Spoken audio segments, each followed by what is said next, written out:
John Hickman's reimagining of the X-Men includes the revival of giant-size X-Men, and in this case individual stories with fan-favorite characters and X-Men legacy artists. And with it, he's reviving one of my favorite and weirdest and Frenchest X-characters ever created, Fantomex. Pourquoi, you may ask? Parce que, je réponds, il a meilleur weapon plus avec trois cerveaux et deux pistolets, and qu'est-ce que why the fuck are these intros all in another language lately? I don't know, but I do know that I love Fantomex, and I'm gonna tell you why.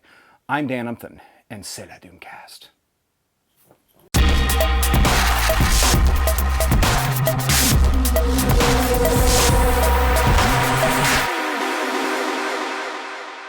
Bonjour la Doomcast. Qu'est-ce que le fromage is Fantomex? Well, he was created by Grant Morrison and Igor Corday. Fantomex is one of the many weird as shit characters that was introduced in the new X-Men run that Grant Morrison worked on. So Fantomex isn't expressly mutant, but a super sentinel, and he's one of the graduates of the Weapon Plus program. That's right, the same program that created Wolverine, Deadpool, Sabretooth, and technically Captain America as well, long story. Fantomex was essentially Weapon 13, or XIII, whereas Wolverine was Weapon X, 10. In his first appearance, he posed as a professional thief, a nod to his namesake, French literary gentleman thief and killer Fantômas. A thief of what, you might ask? A thief of himself. He worked with Xavier and Jean to hunt down Weapon 12, another super sentinel, to sell the information to the X-Men, and in the process was revealed to be what he truly was, a super sentinel. So what exactly is a super sentinel? Well, Fantomex is a combination of sentinel nanites and organic matter, possibly French, but who knows? Maybe pate? Who cares? He's got 2 guns, 3 brains, one of which is a spaceship made out of his 3rd brain and his central nervous system? No, really. Heightened senses, the inability to feel pain, and a massive healing factor, illusion projection, and he doesn't stink. No, literally, his body does not produce a scent, which is how you know that he's not actually French, because otherwise he'd probably smell like BO coffee and Turkish cigarettes.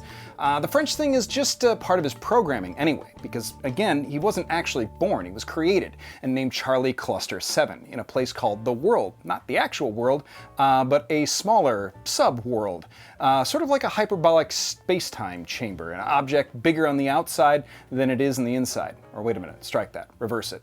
Basically, it's a little pocket universe that has its own space-time with its own rules, including faster time, meaning you can step in and spend decades growing and training in a few minutes or hours. And his 3 brains give him special abilities as well. Not only does it give him greater control over his own physiology, but it also originally allowed the extra brains to act as a backup in case of a headshot. It's happened, and Ava, his offloaded central nervous system spaceship, again, real thing, allowed him to avoid experiencing pain and use it for transport as well. But at one point, Fantomex's 3 different brains were offloaded and ended up in 3 different bodies, one of them being a hot chick and the other one being kind of evil. What a twist! Fantomex proved an essential part of 3 different iterations of X-Force, especially Rick Remender's run on Uncanny X-Force, in which he, Psylocke, Wolverine, Angel, and Deadpool team up to kill future hosts of Apocalypse.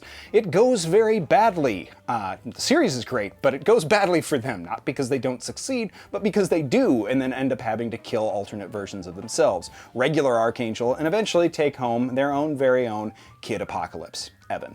So going into this giant-size X-Men, you've got to remember that prior to Dawn of X, Fantomex had volunteered to aid the team that was helping an astral form of Charles Xavier defeat Shadow King, and Fantomex's astral form died, and Charles Xavier inhabited his Fantomex Prime body.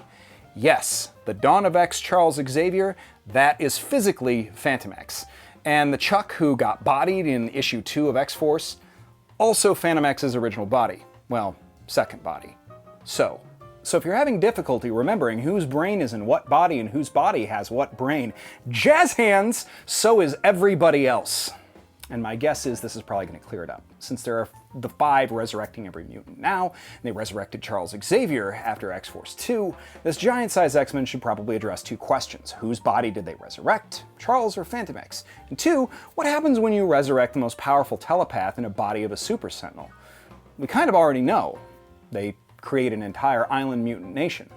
And this goes into something I've questioned since the House of X. Is Charles Xavier actually Charles Xavier, or something beyond that? Is he a Phantom X? I guess we'll find out.